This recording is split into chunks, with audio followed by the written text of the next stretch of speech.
Langkah Paula Verhoeven yang mendatangi Komnas Perempuan menuai sorotan. Praktisi hukum Deolipa Yumara menjelaskan bahwa aduan ke Komnas masih bersifat non-litigasi alias belum masuk ranah hukum pidana.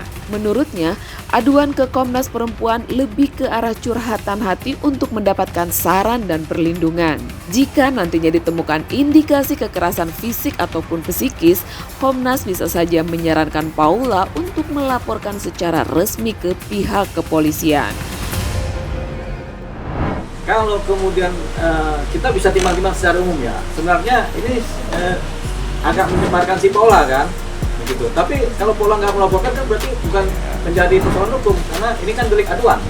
Si Paula yang melaporkan, kalau dia nggak melaporkan bukan persoalan hukum. Tapi kalau dia melaporkan ini menjadi ranah pidana dan keberatan, ini menjadi persoalan hukum. Tapi kalau dia laporannya ke Dewan Pers, ini menjadi persoalan pers di mana ada hak jawab, begitu. Jadi ada persoalan hukum, ada persoalan publisistik dunia pers gitu, undang-undang pers kan, ada undang hukum yang sifatnya pidana dan pers. Nah, sekarang kita lihat Paula melaporkan kemana ini? Oh, dia melaporkan ke Dewan Pers. Berarti ini menjadi persoalan pers, artinya tata krama berpers. Apakah kemudian satu atau dua kelompok media ini kemudian dianggap sebagai melanggar undang-undang pers apa tidak? Itu kemudian akan dibahas lewat Dewan Pers. Nanti akan ada teguran administratif, tertulis bahkan pencabutan media kalau memang terdaftar di Dewan Pers kan, di persnya. Nah, ini menjadi persoalan administratif, begitu. Persoalan apa? Kepengurusan Dewan Pers dengan anggota-anggotanya. Mungkin juga ada pemberitahuan dari Dewan Pers, oke, untuk masalah ini jangan diekspos karena ini melanggar undang-undang pers, begitu. Pasti teguran dulu. Nah, ini juga terkait dengan hak jawab. Jadi ketika Paula melaporkan ke Dewan Pers, tentunya nanti ada hak jawab. Ini kemudian dimusyawarahkan, diselesaikan secara adat pers, gitu. Pasti begitu. Jadi bukan persoalan pidana. Beda kalau Paula melaporkan ini sebagai suatu persoalan pidana. Dia merasa tercemarkan nama baiknya, dia lapor ke kepolisian kan, jadi laporan hukum pidana. Bang, tapi pihak Paula sendiri sudah ada wacana untuk melaporkan akun yang menyebarkan. Tapi kan dia lebih ke lapor ke Dewan Pers dulu ya, Bang? Iya. Menurut Abang langkahnya benar seperti itu apa lebih baik? Iya, berarti kan dia tidak dalam maksud memidanakan seseorang atau satu subjek hukum yang melapor, yang membuat cerita ini kan. Jadi dia lebih nampaknya lebih berposisi supaya udah laporanlah ke Dewan Pers, lebih bijak lah. Kenapa? Dia beranggapan atau kelompoknya beranggapan bahwasanya ini terkait dengan kebutuhan media pertama. Ini terkait dengan tanggung jawab pers gitu. Jadi karena ini lebih tanggung jawab pers, dia laporkan lah. Tujuannya apa? Cuma teguran aja Pak. Tujuannya si Paula ini supaya ditegur lah ini media ini. Beda kalau dia lapor ke, atau dia wacana saya lapor ke polisi nih, berarti udah ada niat untuk mempidanakan seseorang karena mempermalukan kan, atau siapa yang melakukan ini kemudian dipidanakan. Tapi tampaknya belum ke arah sana. Sepanjang dia belum bikin laporan polisi, kita beranggapan, atau sekarang sepanjang dia baru lapor ke Dewan Pers, berarti dia hanya minta supaya ini ditegur secara administratif oleh Dewan Pers. Itu aja. Deolipa juga menilai keputusan Paula memilih Komnas ketimbang langsung ke jalur pidana menunjukkan ia masih mempertimbangkan kondisi psikis anak dan hubungan sebagai orang tua. Adapun tujuan Paula tampaknya lebih pada memberi teguran kepada Baim Wong lewat forum resmi tanpa harus langsung membawa masalah ke meja hijau. Namun jika bukti-bukti kekerasan terkuak, bukan tak mungkin perkara ini naik ke ranah hukum yang lebih serius. Ke Komnas Perempuan itu tujuannya untuk menceritakan banyak hal lewat curhatan. Kemudian akan dijawab oleh Komnas HAM dengan posisi mana sebaiknya dilakukan. Jadi ketika Paula melaporkan ke Komnas HAM, ini masih sifatnya non litigasi.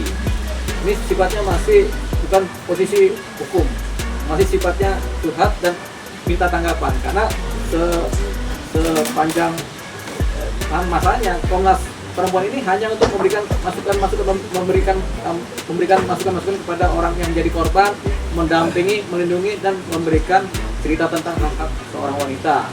Tapi kemudian kalau jadi ini masalah hukum, pasti Komnas HAM kalau melihat ini memang ada posisi hukum pidananya, dia akan menyarankan supaya seorang Paula melaporkan ke kepolisian. Dalam artian berarti baru konsultasi ya kalau ke Komnas Perempuan istilahnya gitu? Bukan konsultasi juga, konsultasi pertama iya, kemudian memberikan cerita juga iya, kemudian mendapatkan masukan-masukan dari Komnas Perempuan. Apa sih langkah terbaik yang harus dilakukan oleh saya sebagai pelapor seorang wanita kan gitu kan.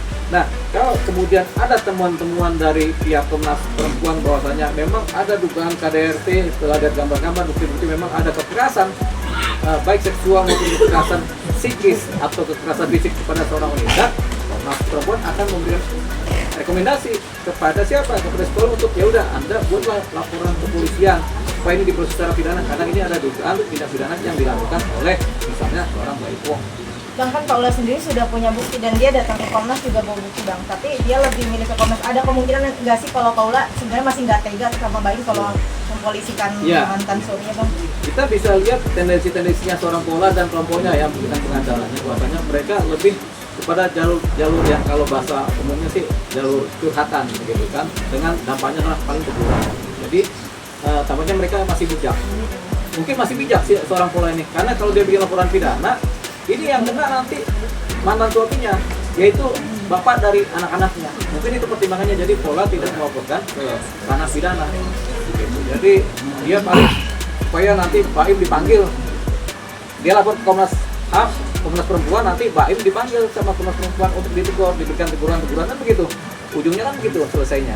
Nah, tapi kalau Paula kemudian melaporkan pidana, berarti dia udah siap bapaknya, anak-anaknya akan diproses secara hukum pidana. Tapi dengan aduannya Paula ke Komnas sendiri, dampak terberatnya bagi Baim apa cuma dipanggil atau gimana Bang? Ya pertama kan ketika Baim sendiri dipanggil di Komnas Perempuan kan pasti kan diceritakan duduk soal masalahnya, kemudian diberikanlah nasihat-nasihat, teguran-teguran, paling itu paling tinggi, sehingga Baim diajarkan lagi, diedukasi lagi mengenai gaya seorang laki-laki yang baik bagaimana, paling begitu. Itu karena yang dilaporkan cuma ke Komnas Perempuan. Tapi kalau yang dilaporkan ke kepolisian PPA misalnya, Unit Perlindungan Perempuan dan Anak, ya bisa masuk si baik kalau ada bukti-bukti KDRT masuk gitu. Nah, nampaknya seorang Paula belum tega melakukan itu. Tapi disesalin nggak sih Bang, ini kan perkara perceraian, kenapa saat di persidangan bukti-bukti dugaan ada KDRT dia nggak sodorin ke hakim Bang untuk pembelaan diri sendiri? Ya, kita nggak tahu apakah sudah disampaikan di persidangan apa tidak, atau sudah dijadikan dalil-dalil atau tidak, kita belum tahu karena kita nggak baca kan dokumen-dokumen putusan dan seterusnya kronologisnya. Tapi yang jelas biasanya setiap perkara-perkara perceraian itu akan didahului dengan dalil-dalil. Di sisi lain nih guys, bukan hanya mengadukan Baim Wong terkait dugaan KDRT, Paula juga melaporkan majelis hakim yang memimpin sidang cerainya.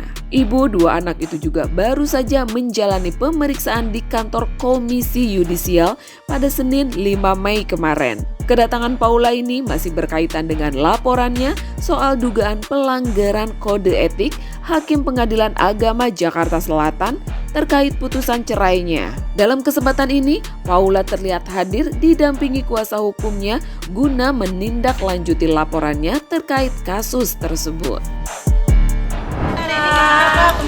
Kakak sehat kak? Gimana kak?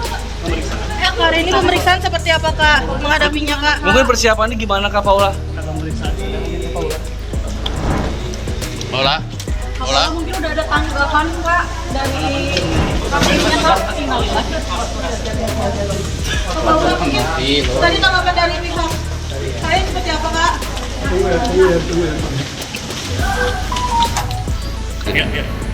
Oke, baik, terima kasih teman-teman semua. Pada hari ini sebenarnya ini mau follow up dari laporan yang pertama terdahulu gitu ya. Nah, pada intinya adalah memang kami meminta ada dua agenda. Pertama itu terkait dengan audiensi untuk memaparkan tentang apa-apa saja yang menjadi concern kami dalam proses persidangan, bahkan juga pada saat persidangan itu sendiri gitu ya. Nah, kami di situ kan menduga ada dugaan pelanggaran dari kode etik. Nah, itu menjadi permohonan kami untuk bisa beraudiensi, gitu kan, terus bisa setelah itu di. Nah, kemudian agenda kedua itu terkait dengan pemeriksaan. Nah, pemeriksaan ini sebenarnya lebih kepada bagaimana fakta-fakta sih pada saat persidangan atau juga di luar persidangan yang berkaitan dengan dugaan pelanggaran kode etik. Jadi stressingnya di situ. Nah, sebenarnya kan ini sangat bersinggungan nanti ya, apakah itu terkait dengan kode etik dan juga terkait dengan dugaan pelanggaran terkait dengan hukum pidana. perkaranya. Nah, jadi dua hal itu yang kami stretchingkan. Nah, kami memang mendalilkan bahwa ada dugaan terkait dengan persoalan perlakuan yang tidak adil gitu ya, kepada kami dari kuasa hukum dalam proses persidangan. Kemudian yang kedua dugaan dari ketidakprofesionalan dalam pemeriksaan persidangan, dan kemudian tentang dugaan kebijaksanaan. Nah, kemudian juga di situ nanti juga akan dikuatkan dengan apa Mbak Ami terkait dengan bagaimana sih sebenarnya hakim untuk memeriksa suatu perkara ketika itu ada perempuan di dalamnya. Itu terkait dengan Permen Nomor 3 Tahun 2017 terkait dengan pedoman pemeriksaan perkara perempuan yang berhadapan dengan hukum. Nah, terkait dengan substansinya mungkin kami belum jabarkan satu persatu gitu kan, karena ini terkait dengan apa yang akan kita dalilkan nanti gitu ya.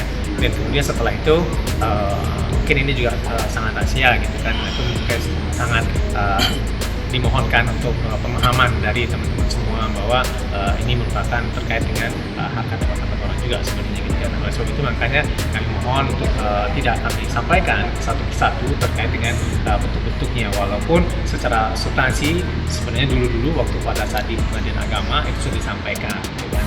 Nah, itu mungkin ya kira-kira dari saya. Mungkin setelah itu mungkin Mbak Ami bisa menyampaikan khususnya terkait dengan proses pemeriksaan yang memang harus berperspektif gender yang kemarin ke Komisi Nasional